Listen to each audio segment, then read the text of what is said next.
The council chamber stretched wide and tall like a cathedral built for giants. Ambassador Daniel Hayes stood at the human podium and watched the delegates ignore him. He had been speaking for 20 minutes and not one of them looked his way. The Vrexian Empire had attacked 3 human colonies in the Outer Rim and killed thousands of civilians. Daniel had brought evidence and recordings and testimony from survivors. None of it mattered. Council Speaker Thalgson sat on his elevated throne at the center of the chamber. His insectoid body gleamed under the artificial lights and his compound eyes reflected 1,000 tiny images of the room. He tapped one clawed appendage against the armrest in a rhythm that suggested boredom.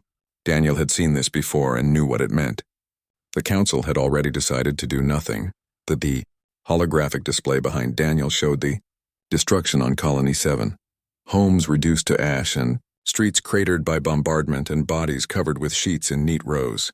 The images cycled through one after another in silence. The Korvathi delegate whispered something to his aide and they both laughed quietly. Daniel felt his jaw tighten but kept his voice steady. He had served as Earth's ambassador for 8 years and had mediated disputes between species that hated each other for centuries. He had brokered peace treaties and trade agreements and cultural exchanges. He had spent countless hours in this chamber arguing for fairness and justice and cooperation. Humanity had given so much to the Galactic Council and asked for so little in return. Until now. The attack on the colonies was not a border skirmish or a misunderstanding. The Vrexians had sent warships deep into human territory and targeted civilian populations deliberately. They had broadcast their intentions beforehand and claimed the colonies belonged to them by ancient right. There was no ancient right and everyone knew it. The Vrexians wanted to test the Council's resolve and found none. Daniel stopped his presentation and waited. Speaker Thalgson finally looked at him and spoke in the common tongue that all species used for council business. His voice came out flat and mechanical through the translator. He said the matter would be referred to a subcommittee for investigation and a report would be issued within 6 months. Daniel knew what that meant too. It meant nothing would happen. The Eldari representative raised a tentacle and was recognized. She spoke in her melodic language and her words flowed through the translation system. She suggested that humans had provoked the Vrexian response by expanding their colonies too aggressively. She reminded the council that humans were relatively new members and should show more restraint. Several other delegates nodded in agreement. Daniel looked around the chamber and saw the truth written on every face and carapace and cluster of sensors. These species did not see humans as equals. They saw humans as useful servants who solved problems and fought battles and provided medical care. When humans needed help in return, the council treated it as an inconvenience. Lieutenant Karen Brooks stood beside the podium, and her face remained professionally neutral. She had been Daniel's aide for 3 years, and knew him well enough to sense what was coming. She had prepared the files and organized the evidence and scheduled this emergency session. She had also prepared the other documents that Earth's government had sent in a sealed envelope. Just in case.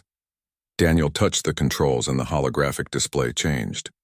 Now it showed data instead of images, numbers and charts and timelines that documented humanity's contributions to the Galactic Council. Humans had resolved 847 disputes in 50 years. They had provided medical aid to over 2,000 worlds. They had stopped 19 wars before they could start and mediated countless trade disagreements. Their peacekeeping forces maintained order across hundreds of sectors, and their patrol ships kept the space lanes safe from pirates. The delegates stirred uncomfortably as the data continued to scroll. Daniel let the numbers speak for themselves. Then he changed the display again and showed what other species had contributed. The comparison was stark and undeniable. Humanity gave far more than it received, and the council took it all for granted. Speaker Thalgson raised a claw and demanded to know the point of this presentation. Daniel smiled without warmth and said he was providing context for his next statement. He reached into his jacket and withdrew a small data chip. Karen handed him a reader and he inserted the chip. The display changed once more and showed an official document with Earth seal. Daniel read the document aloud in a clear voice that carried through the chamber. By order of Earth's unified government and with the consent of all human colonies, humanity was withdrawing from the Galactic Council effective immediately. All human ambassadors and peacekeepers and medical personnel and technical staff would be recalled within 30 days. All treaties and agreements between humanity and the Council would be terminated. All human-operated facilities would be shut down and evacuated. The chamber exploded with noise. Delegates shouted and clicked and buzzed and whistled in a dozen different languages. Speaker Thalkson hammered his gavel against the podium and demanded order. The Eldari representative stood and her skin flushed dark purple with anger. She said humans could not simply leave and abandon their responsibilities. The Korvathi delegate agreed and added that this was a betrayal of everything the council stood for. Daniel waited for the noise to die down and then spoke again. He said humanity had no responsibilities to species that refused to honor their own obligations. The council had failed to protect human colonies and refused to even acknowledge the attack. That failure released humanity from any agreements or commitments. The decision was final and not subject to debate or negotiation. He gathered his papers and nodded to Karen. They turned and walked toward the exit while delegates continued shouting behind them. Speaker Thalkson called for Daniel to return and explain himself, but Daniel kept walking. Security personnel from a dozen species lined the corridor and watched the humans leave. Some looked confused and others looked angry, but none tried to stop them. Karen matched Daniel's pace and her boots clicked against the polished floor. She waited until they were alone in the elevator before speaking. She asked if he was certain this was the right choice. Daniel looked at her and said Earth's government had debated this decision for months. Every human colony had voted and the result was unanimous. The galaxy would have to solve its own problems now. The elevator descended toward the docking bay where their shuttle waited. Daniel could feel the weight of what had just happened settling on his shoulders. 50 years of cooperation and partnership had ended in minutes. Humanity had tried to be part of something larger and had been rejected when it mattered most. Now they would go home and build their own future. Karen asked what would happen to all the programs and missions that humans ran. Daniel said the council would have to figure that out themselves. They had taken human help for granted and assumed it would always be there. They were about to learn a hard lesson about the cost of arrogance. The shuttle carried them away from Zenith Prime and toward the human fleet waiting at the edge of the system. Daniel looked back at the massive station and wondered if he would ever see it again. Probably not, and that was fine. Earth had given the galaxy a chance, and the galaxy had wasted it. What came next was not humanity's responsibility anymore. 3 weeks had passed since Daniel Hayes walked out of the council chamber and the galaxy was starting to notice. Captain Lisa Morgan sat in the command chair of the medical ship Nightingale and watched the distress signals pile up on her screen. 15 new calls in the last hour and all of them marked urgent. Her crew wanted to respond, but their orders were clear. They were going home. The Nightingale was one of the last human medical vessels still operating in council space. Lisa had commanded her for 6 years and had saved countless lives across dozens of worlds. Her crew consisted of 42 doctors and nurses and technicians who had dedicated their careers to helping others. Now they were abandoning those others, and it felt wrong even though Lisa understood why. The latest distress call came from Kepler 9, a mining world in the outer sectors. A plague had broken out 3 days ago and was spreading fast. The local medical facilities were overwhelmed and the death toll was climbing. They needed human doctors and human medicine and human expertise. Lisa listened to the message and felt her chest tighten. She knew exactly how to handle this outbreak, and her crew could have it contained in 48 hours. Her medical officer stood beside her chair and his face showed the same conflict she felt. Dr. Paul Grant had worked on plague responses for 20 years and had never refused a call for help. He asked if they could at least drop supplies before they left the sector. Lisa wanted to say yes, but shook her head. Their orders came directly from Earth Defense Command and were explicit. No assistance and no delays and no exceptions. She forwarded the distress call to the Council's Emergency Medical Service and continued on course toward the jump gate. Behind them, Kepler 9 would suffer and people would die who didn't have to. Lisa told herself it wasn't her responsibility anymore, but the words felt hollow. The Council had created the situation by failing humanity when it mattered. Now everyone would pay the price. Meanwhile, at Zenith Prime, the Council chamber was filling with delegates who looked worried for the first time in decades. Speaker Thalkson called the session to order, and his compound eyes swept across the room. The Vrexian invasion had accelerated and now threatened the entire Talvir region. 6 worlds had fallen in 3 weeks and the Vrexians showed no signs of stopping. Ambassador Prith of the Talvir stood at his podium, and his voice shook as he spoke. His people were dying by the millions, and his government had requested human peacekeepers to help defend their worlds. The request had been denied with a polite message explaining that humanity no longer participated in Council military operations. Prith begged the Council to send their own forces, but everyone in the chamber knew the truth. The Council's military was inadequate without human support. The Korvathi delegate suggested negotiating with the Vrexians and offering territorial concessions. Several other species agreed and added that military confrontation should be a last resort. Prith listened to them discuss his people's extinction as a minor diplomatic problem and felt rage building in his chest. He shouted that the Council had failed in its most basic duty to protect member species. His outburst violated protocol, but no one called him on it. Speaker Thalkson tried to restore order and proposed forming a joint defense force from multiple species. The idea sounded reasonable until someone asked who would command it. Human peacekeepers had always led coalition forces because they had the training and experience and tactical knowledge that other species lacked. Without humans, the command structure would be a disaster of competing egos and conflicting doctrines. The meeting dragged on for hours and produced no solutions. Prith left the chamber knowing his people were doomed. The Council would debate and study and form committees while Vrexian warships burned Talvir cities. He walked through the corridors of Zenith Prime and wondered if the humans had known this would happen. Of course they had known, and they had chosen to leave anyway. He didn't blame them. Back on Earth, Lieutenant Karen Brooks sat in a conference room at Earth Defense Command headquarters in Geneva. Admiral John Carter reviewed her report on the Council's reaction to the withdrawal. She had documented everything, and her assessment was blunt. The Council still didn't understand the scope of what they had lost. They thought humans were being dramatic or spiteful or emotional. They believed the crisis would blow over and things would return to normal. Admiral Carter was a career military officer who had served on peacekeeping missions for 30 years. He had worked with dozens of species and had seen the Council's dysfunction up close. He asked Karen if she thought any delegates would learn from this. Karen said maybe a few, but not enough to matter. Most would just look for someone else to solve their problems. The Admiral pulled up a star map that showed human patrol routes across the galaxy. Red lines crisscrossed through hundreds of sectors and represented 50 years of continuous effort. Those routes were now empty because human ships had been recalled. The map updated in real time and showed piracy incidents increasing exponentially. The Cronus Passage had recorded 43 attacks in the last week alone.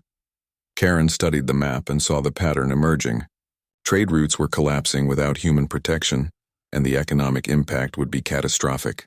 The Zentari conglomerate had already sent desperate messages offering massive payments if humans would resume patrols. Earth's government had declined politely. Money wasn't the issue and never had been. Admiral Carter closed the map and told Karen she would be assigned to the new border monitoring station. Her job would be to watch Council space and report on developments. Earth needed to know how bad things would get before they stabilized. Karen accepted the assignment and asked if the Admiral thought the Council would survive. He said probably not in its current form. Something new would have to emerge from the chaos. On the mining world of Kepler 9, the plague spread through the residential sectors like wildfire. Local doctors tried to implement quarantine procedures, but lacked the expertise to do it effectively. The protocols had been developed by human medical teams and required specific equipment that Kepler 9 didn't have. Within a week, the outbreak jumped to a neighboring world through a cargo ship that left before quarantine was established. The Galactic Medical Initiative tried to coordinate a response, but fell apart immediately. The organization had been founded by humans and was staffed primarily by human personnel. Without them, the remaining doctors argued about methodology and jurisdiction and resources. While they argued, the plague spread to a third world and then a fourth. Dr. Paul Grant watched the news reports from the Nightingale's crew quarters and felt sick. He could have stopped this outbreak if the Council had sent help when the Vrexians attacked human colonies. That single decision had cost so much more than a few thousand human lives. It had cost the galaxy its safety net. The Nightingale crossed through the jump gate and entered human space. Lisa Morgan stood on the bridge and looked at the star maps showing Earth and its colonies. The network of human worlds seemed small compared to the vast expanse of Council territory. But it was home, and it was safe, and it was theirs. The crew secured from jump stations and began the long burn toward Earth. Lisa received a final message from Council space as they completed the jump. It was from a Zentari physician she had worked with years ago. He begged her to come back and help with the plague response. He offered personal wealth and political favors and anything else he could think of. Lisa deleted the message without responding. The council had made their choice and now had to live with it. Speaker Thalkson sat alone in his private chambers that night and reviewed casualty reports from the Talvir worlds. 2 million dead in 3 weeks, and the number was rising. The council's defense force had finally engaged the Vrexians and been defeated badly. 3 ships destroyed and 2 more crippled, and the Vrexians hadn't even deployed their main fleet yet. He pulled up historical records and found files from human peacekeeping operations. Battle after battle where human tactics and training had won against superior numbers. Diplomatic negotiations where human patience had prevented wars. Medical emergencies where human doctors had saved entire populations. The data went on for hours and told a story Thalkson had refused to see. Humans weren't lucky or special or naturally gifted. They had simply worked harder and cared more, and been willing to sacrifice for strangers. The council had mistaken their compassion for weakness and their diplomacy for timidity. Now the truth was obvious and the cost was just beginning. Thalkson shut down his terminal and sat in darkness. The galaxy was fragmenting and there was nothing he could do to stop it. Humanity had been the glue that held everything together, and that glue was gone. What came next would be chaos and suffering, and perhaps the end of everything the council had built. They had earned it through their arrogance, and there was no one left to save them from themselves. 2 months had passed since humanity withdrew from the Galactic Council, and Commander Alex Wright watched the galaxy collapse from his station on Mars. He served at Earth's Deep Space Monitoring Facility, and his job was to track everything happening beyond human borders. The news got worse every day and showed no signs of improving. The Vrexian invasion had consumed 9 Talvir worlds, and refugee ships fled in all directions. Millions of displaced people crowded onto stations and colonies that couldn't support them. The council had promised to coordinate relief efforts, but the coordination never materialized. Different species sent aid to different locations based on political alliances rather than need. Entire refugee camps received duplicate supplies while others got nothing. Alex pulled up the latest reports on the Cronus Passage and shook his head. The safest trade route in the galaxy had become a hunting ground for pirates. 40 ships attacked last week, and 12 destroyed when they refused to pay extortion fees. The cargo loss alone was staggering, but the real damage was psychological. Merchants were avoiding the passage entirely and finding alternate routes that took twice as long. The extra travel time was crushing profit margins and forcing companies out of business. His monitor chimed with an incoming message from the Zentari conglomerate. Alex opened it and read the desperate plea from their CEO. The Zentari had built their entire economy on efficient shipping through safe routes that humans used to patrol. Without human protection, their business model was collapsing. They offered Earth-exclusive trade rights and preferential rates and technology sharing if humans would just resume patrols in the Cronus Passage. Alex forwarded the message to Earth's diplomatic corps, knowing what the answer would be. 20 minutes later, the response came back through official channels. Earth appreciated the offer but respectfully declined. Humanity was no longer in the business of solving other species' problems. The Zentari would need to hire their own security or petition the Council for protection.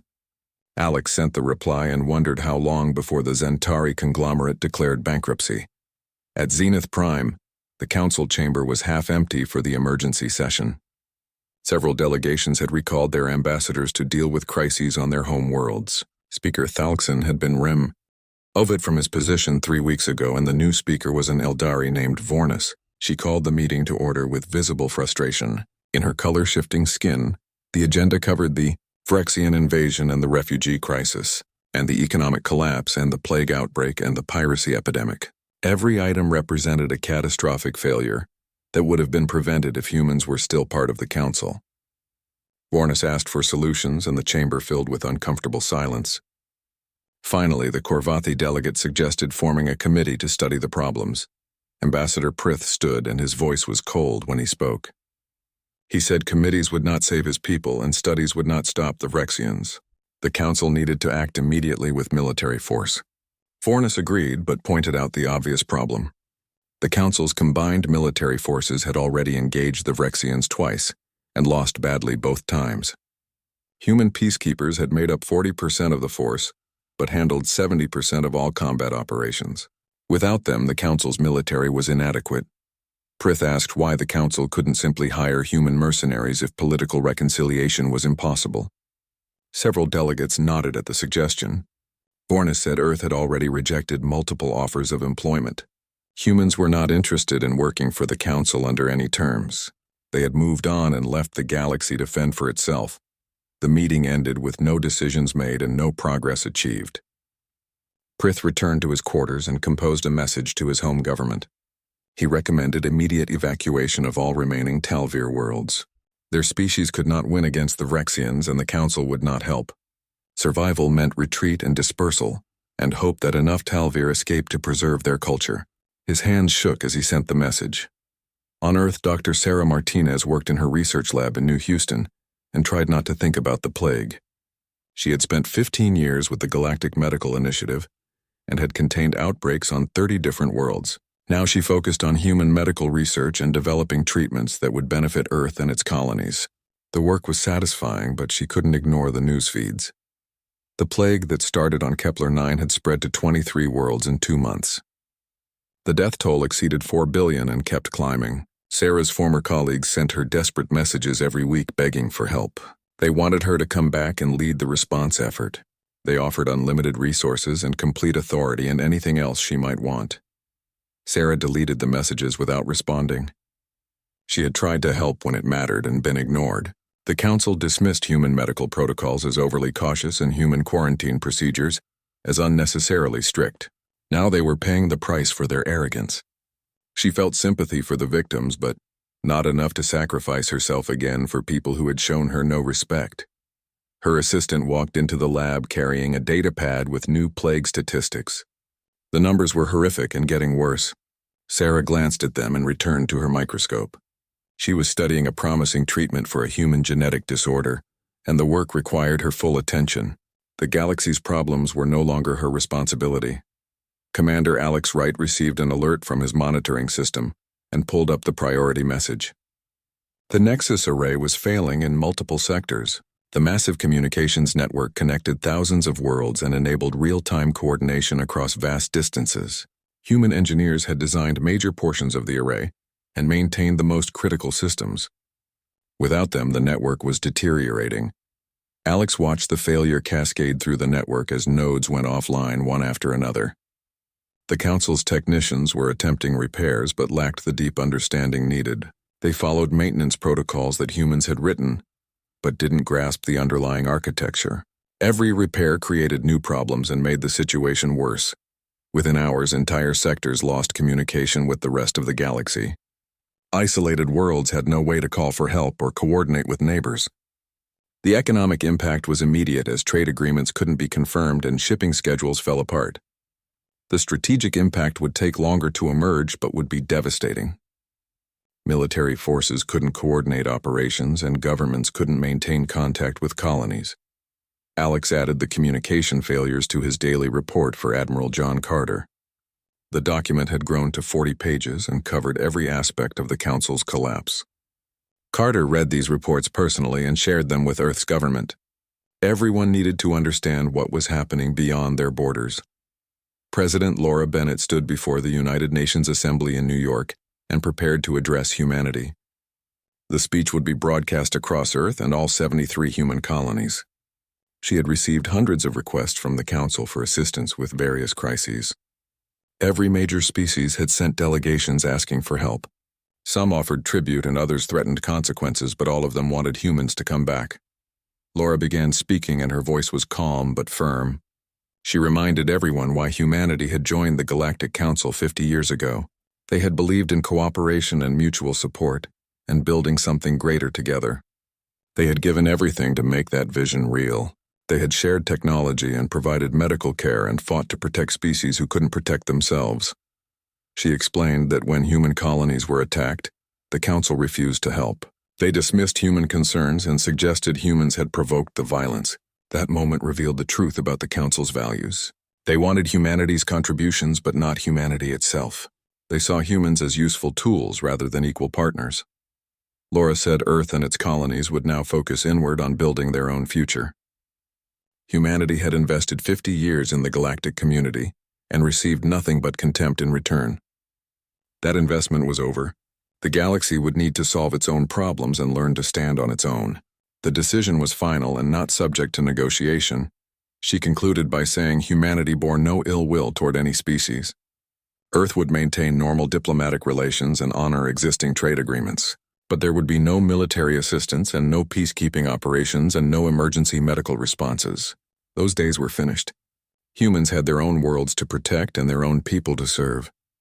The speech ended and Laura returned to her office. Admiral Carter was waiting with the latest reports from Alex Wright. She read through the document and saw the full scope of the disaster unfolding across the galaxy. Wars and plagues and economic collapse and communication failures. Everything the Council had relied on humans to prevent was now happening simultaneously. Carter asked if she felt any regret about the decision to withdraw. Laura thought about it carefully before responding. She said she felt sad for the innocent people suffering through no fault of their own, but she felt no regret about prioritizing humanity's interests. The Council had a choice and made the wrong one. Every consequence flowing from that choice was deserved. She looked out her window at the lights of New York below. Somewhere out in the galaxy, billions of people were dying or fleeing or starving. Earth could help them but wouldn't because helping had never been appreciated. Laura had made peace with that reality. Humanity had done enough. Now it was someone else's turn to sacrifice. 6 months had passed since humanity left the Galactic Council, and former Speaker Thalixon sat alone, in his chambers reviewing files that should have been read decades ago. The data covered every human contribution to the Council since they joined 50 years earlier. He had ignored these reports when they were fresh and now read them with growing horror at his own blindness. Humans had resolved 847 disputes during their tenure. Thalixon opened the individual case files and saw the pattern repeated over and over. 2 species on the brink of war and human mediators talking them down through patience and creativity, trade disagreements that seemed impossible to solve, and human negotiators finding compromises that satisfied everyone. Cultural conflicts that had festered for generations and human diplomats building bridges through understanding. He moved to the military records and found even more damning evidence. Humans had stopped 19 wars before they could start through a combination of deterrence and diplomacy.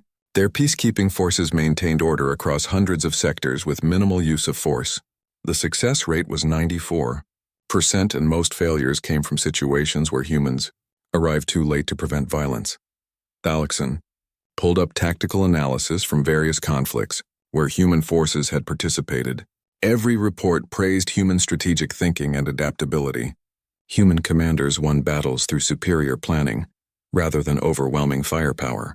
They minimized casualties on all sides and prioritized de-escalation whenever possible. Other species had mistaken this restraint for weakness when it actually demonstrated confidence and skill. The medical records were equally impressive. Humans had provided aid to over 2,000 worlds and saved billions of lives through advanced treatments and rapid response teams. They had shared their medical technology freely and trained doctors from dozens of species. The Galactic Medical Initiative had been a human creation that our species simply joined and benefited from. Thalixon closed the files and sat in darkness. His species had dismissed human empathy as emotional instability and human caution as cowardice. They had been catastrophically wrong about everything. Humans weren't weak or timid or inferior. They were the most capable species in the Council, and everyone had taken them for granted. Major Kyle Sanders guided his stealth ship through the outer edges of Council space and monitored the Vrexian advance. The silent observer was designed for reconnaissance and could watch battles from a safe distance without being detected. Kyle's mission was simple: document what was happening and report back to Earth Defense Command. The Vrexians had conquered 14 Talvir worlds and were pushing deeper into Council territory. Their invasion force moved with confidence and showed no signs of slowing. Council military forces tried to stop them at the Hendrix Line, but were outmaneuvered and destroyed. Kyle watched the battle through his sensors and saw the tactical disaster unfold. The Council fleet had superior numbers, but fought without coordination. Each species contingent followed their own doctrine and refused to subordinate to unified command. The Vrexians exploited the confusion and picked apart the Council forces piece by piece. Within 6 hours, the battle was over and the Council fleet retreated in disarray. Kyle documented everything and transmitted encrypted reports back to Mars. He had fought alongside Council forces during his time as a peacekeeper and knew how effective they could be under human leadership. Without humans coordinating strategy and tactics, they were just a collection of individual units that couldn't work together. The Vrexians understood this and pressed their advantage ruthlessly. On-Earth civilian analyst Emma Taylor worked at the Global Strategic Center and compiled reports on the galactic situation. Her job was to track every crisis and measure its impact and predict future developments. The data she gathered was shared with President Bennett and the entire government. Everyone needed to understand the scope of what was happening. Emma's latest report covered the economic collapse, and the numbers were staggering. The Centauri conglomerate had declared bankruptcy 3 weeks ago and taken 17 other companies down with them. Trade volume across the galaxy had dropped by 60% and continued falling. Unemployment on Council worlds was reaching crisis levels and food shortages were spreading. The piracy epidemic had expanded beyond the Cronus Passage and now affected major shipping lanes across multiple sectors. Merchant vessels traveled in convoys for protection, but pirates attacked them anyway. Insurance companies refused to cover cargo ships in Council space, and that made the economic situation even worse. The entire financial system was collapsing under the weight of compounding failures. Emma added sections on the refugee crisis and the communication breakdown and the military defeats. Every problem fed into every other problem and created a cascade of disasters that overwhelmed any attempt at solutions. She finished the report and sent it up the chain of command, knowing the conclusions would be grim. The Council was not recovering and showed no signs of stabilization. Dr. Sarah Martinez received another message from her former supervisor at the Galactic Medical Initiative. The Centauri physician named Keln had sent dozens of messages over the past months, and each one was more desperate than the last. Sarah usually deleted them immediately, but this time she opened the file and read it. Keln described conditions on the plague worlds, and his words painted a picture of horror. The death toll had reached 140 billion and showed no signs of stopping. Medical facilities were overwhelmed and doctors were dying faster than they could be replaced. Entire cities were under quarantine and supply chains had broken down. People were starving in the middle of lockdown zones and no one could reach them. He begged Sarah to reconsider and return to help. He offered anything she wanted, including a seat on the Council's ruling committee and unlimited funding for research. He said she could write her own terms and the Council would agree to whatever she demanded. The message ended with a simple plea. "Please help us because we cannot do this without you." Sarah sat at her desk and felt tears running down her face. She wanted to help and every instinct screamed at her to pack up and go save those people. But she remembered the years she spent working for species that showed her no gratitude or respect. She remembered the dismissive attitudes and the constant questioning of human methods. She remembered being told that humans were too cautious and too emotional and too concerned with individual lives. The Council had its chance to build something better and chose arrogance instead. Sarah wiped her eyes and deleted the message. She returned to her research on human genetic disorders and tried to focus on the work. The galaxy would have to save itself or learn to live with the consequences of its choices. A Council delegation arrived in Earth's solar system and requested an emergency meeting with President Bennett. She agreed to meet them at the Lunar Diplomatic Station rather than allowing them to land on Earth. The symbolism was clear and intentional. Humans would listen but were not welcoming the Council back with open arms. Speaker Vornis led the delegation, and her skin shifted through nervous color patterns as she entered the conference room. Bennett sat at the head of the table with Admiral Carter and several other advisors. The atmosphere was professional but cold. Vornis began speaking, and her translator rendered her words into precise English. She acknowledged that the Council had made mistakes in its treatment of humanity. She admitted that the response to the Vrexian attacks on human colonies had been inadequate and insulting. She said the Council now understood the value of everything humans had contributed and deeply regretted taking those contributions for granted. She asked if there was any path forward toward reconciliation. Bennett listened without interrupting, and her face showed nothing. When Vornis finished speaking, Bennett responded in a measured tone. She said the issue was never about benefits or status or recognition. The issue was about respect and partnership and mutual support. When humans needed help, the Council did nothing. That moment revealed the truth about what the Council valued. Vornis offered concessions and guarantees and promises of reform. She said humans could have complete autonomy within the Council structure and veto power over military operations. She offered trade benefits and territorial expansion and access to Council resources. She promised that human concerns would always be heard and addressed. She offered everything she could think of to bring humans back. Bennett shook her head and explained that the Council's offer missed the point entirely. Humans didn't want special treatment or extra privileges. They wanted to be part of a community that cared about all its members equally. The Council had proven it was not that community. No amount of concessions would change that fundamental reality. The meeting ended without agreement and the Council delegation left empty-handed. Lieutenant Karen Brooks watched their ship depart from the observation deck and wondered if this was truly the end. Admiral Carter joined her and said it probably was. The galaxy had been given a chance and wasted it. Now everyone would live with the consequences. Vornis returned to Zenith Prime and reported her failure to the remaining Council members. The chamber was quiet as she described Bennett's rejection of every offer. Several delegates suggested increasing the benefits or making bigger promises, but Vornis cut them off. She said humans were not interested in deals or negotiations. They had moved on and left the Council behind. Ambassador Prith listened to the discussion and felt nothing but emptiness. His people were scattered across a dozen refugee camps and his government had dissolved. The Talvir civilization that had existed for 3,000 years was effectively extinct, all because the Council refused to help. Humanity when it mattered, and humanity refused to help anyone after being betrayed. He left the chamber and walked through the corridors of Zenith Prime, knowing this was probably his last time here. The station felt hollow and empty, even with thousands of people still working inside. The heart of the Council was gone and only the shell remained. Whatever came next would be built on the ruins of what arrogance had destroyed. 1 year had passed since humanity withdrew from the Galactic Council, and the galaxy looked nothing like it did before. The Council existed only in name, and most member species were too consumed with their own survival to participate. The institution that had governed 10,000 worlds for centuries was effectively dead. Ambassador Prith lived in a refugee settlement on the neutral world of Haven's Edge, and spent his days preserving what remained of Talvir culture. His people numbered 3 million scattered across a dozen camps, and that was all that survived of a civilization that once controlled 40 worlds. He taught Talvir history to children who would never see their homeworld, and recorded songs that might otherwise be lost forever.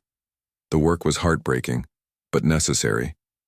Prith felt no bitterness toward humanity for refusing to save his people. He understood they had given enough already and owed nothing to species who showed them no gratitude. The Council had failed the Talvir just as surely as it failed humanity. Both species were victims of the same arrogance. Commander Alex Wright stood on the bridge of his patrol ship and watched another refugee FO. He'd approached the border of human space. The Terran Coalition had been formed 6 months ago and included Earth's colonies plus 17 species that maintained good relations with humanity. The coalition existed solely to protect its members and had no interest in governing others or playing peacekeeper to the galaxy. Alex's orders were clear and simple. Turn back any refugees attempting to enter coalition space. It was cruel work that made his chest tight every time he did it. He could see the desperate faces on his view screen and hear the pleading messages. These people were fleeing real horrors and needed sanctuary. But the coalition couldn't absorb millions of refugees from a collapsing galactic order. He opened a channel to the lead refugee ship and delivered the standard message. Coalition space was closed to non-members seeking asylum. He provided coordinates to neutral zones that would accept refugees and offered to transmit medical supplies. Nothing more. The refugee captain argued and begged, but Alex ended the transmission. His ship maintained position at the border while the refugee fleet slowly turned away. Lieutenant Karen Brooks watched from the sensor station, and her face was carefully neutral. She had served with Alex for 3 years and knew this duty wore on him. Later in the crew mess, she asked if he was okay. Alex said he was fine, and they both knew he was lying. Karen didn't push because there was nothing to say. The galaxy's problems were not their responsibility anymore. At what remained of Zenith Prime, a small group of species attempted to build something new. Former Speaker Thalixon had emerged as an unlikely leader of the reform movement. His species had been among the worst offenders in dismissing humanity, but Thalixon had learned from that mistake. He now advocated for a completely different approach to galactic cooperation. The new organization called itself the Galactic Union, and its charter was based on principles the old council had ignored. Mutual respect and shared burdens and accountability for all members. No species could demand help without offering help in return. No species could dismiss the concerns of others without consequences. The structure was designed to prevent the failures that destroyed the council. 12 species had joined so far, and others were considering membership. The union was tiny compared to the old council, but it was functional in ways the council never was. Member species actually coordinated their efforts and shared resources fairly. They were learning to work together instead of relying on one species to solve everything. Thalixon sat in his office and composed a message to President Bennett on Earth. He didn't ask for humanity to join the union or provide assistance. He simply wanted humans to know that some species had learned from their mistakes. The galaxy that dismissed humanity no longer existed. What remained was smaller and humbler and hopefully wiser. President Bennett read the message in her office overlooking Geneva, and Admiral Carter sat across from her. She considered the words carefully before responding. Thalixon's sincerity seemed genuine, and the Union's charter addressed many of the problems that drove humanity away. But trust, once broken, was not easily restored. She drafted a response that offered goodwill and acknowledged the Union's efforts. Earth would be willing to establish limited trade relations and cultural exchanges, but there would be no military alliance and no peacekeeping operations and no emergency interventions. Humanity was done being the galaxy's protectors. If the Union succeeded, it would be through their own efforts. Admiral Carter asked if she thought the Union would survive. Bennett said honestly she didn't know. The species involved seemed committed to change, but old habits were hard to break. Time would tell if they meant what they said or if this was just another attempt to manipulate humanity into returning. Either way, Earth would watch from a distance and focus on its own interests. Dr. Sarah Martinez stood in her laboratory on Mars and looked at Earth rising over the horizon. She had spent the last year developing treatments for human genetic disorders, and the work had produced remarkable results. 3 new therapies were entering clinical trials, and early data suggested they would save thousands of lives. The research was fulfilling in ways her council work never was, because she could see the direct impact on people she cared about. Her assistant asked if she ever thought about the billions who died in the plague outbreaks across council space. Sarah was quiet for a long moment before answering. She said she thought about them every day and probably always would. The guilt was something she had learned to carry, but it never really went away. But she also remembered the decades humans spent helping others, only to be dismissed when they needed help themselves. She remembered colleagues who died on peacekeeping missions while protecting species that showed no appreciation. She remembered the exhaustion of always being the ones who sacrificed while others took and took and took. Sarah turned back to her microscope and adjusted the focus. Humanity had given the galaxy every chance to build something better together. The galaxy chose differently and now lived with those choices. She could mourn the innocent victims while still believing the right decision was made. Sometimes there were no good options, and you had to choose the least bad one. Commander Alex Wright finished his patrol shift and returned to base on Luna. He filed his daily report documenting 3 refugee fleets turned away and 2 distress calls ignored. The numbers had become routine, but the weight never lessened. He went to the observation deck and stared at Earth below. His father had been a peacekeeper who died defending a colony of people who could barely pronounce his name. Alex remembered the funeral and the representatives from that colony who came to pay respects. They had been genuinely grateful, and that meant something. But gratitude from one species didn't make up for contempt from dozens of others. Alex understood why humanity left and supported the decision completely. But understanding didn't make the work easier. He watched cargo ships moving between Earth and the Moon, and thought about the galaxy beyond. Wars and plagues and collapses that humans could have prevented. Suffering that didn't need to happen if species had just learned to respect each other. Years would pass, and historians from the Galactic Union would study this period extensively. They would call it the fracture and teach entire courses on what went wrong. Students would write papers analyzing the Council's failures and humanity's response. The consensus would be clear. The galaxy doomed itself through arrogance and paid a terrible price for that arrogance. Those same historians would look toward the Terran coalition with a mixture of respect and regret. Humanity had chosen its own path after being given no other choice. They had built something new that prioritized their own interest and refused to sacrifice endlessly for ungrateful strangers. It was a reasonable response that any species might make in similar circumstances. The question that haunted many was whether reconciliation would ever be possible. Some argued that humanity would eventually forgive and return to the galactic community. Others believed the breach was permanent and humans would remain isolated by choice. The truth probably lay somewhere in between, but only time would reveal it. President Bennett gave a speech on the first anniversary of the withdrawal, and her words were broadcast across human space. She spoke about the difficult year behind them and the uncertain future ahead. She acknowledged the suffering beyond their borders and expressed genuine sympathy for innocent victims. But she reaffirmed that humanity had made the right choice. The galaxy had its chance to be something better and failed. That failure was not humanity's responsibility to fix. Earth and its colonies would continue building their own future and protecting their own people. If other species wanted to join them, they were welcome under the coalition's terms. But humans would never again sacrifice themselves for those who showed them no respect. The speech ended and life continued. On Earth and Mars and Luna and 73 colony worlds, humans went about their business. They built cities and raised families and pursued dreams without worrying about galactic crises. For the first time in 50 years, humanity could focus entirely on itself. In the ruins of Council space, species struggled and adapted and sometimes thrived.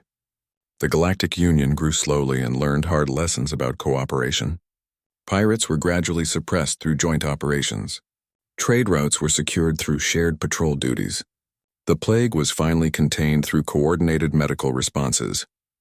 Progress came slowly and with much suffering, but it came. The galaxy survived but would never be the same. The universe had not descended into permanent chaos, but rather into a new equilibrium where species had to rely on themselves and each other equally. Some called it justice while others called it tragedy. Both were probably correct. And somewhere on Mars, Dr. Sarah Martinez looked through her microscope at cells that might cure a terrible disease. Her work would help humans and only humans, and she had made peace with that. The galaxy had taught her that you cannot save people who do not value being saved. So she would save the ones who mattered and let the rest figure things out on their own. It was not the ending anyone wanted, but it was the ending everyone earned.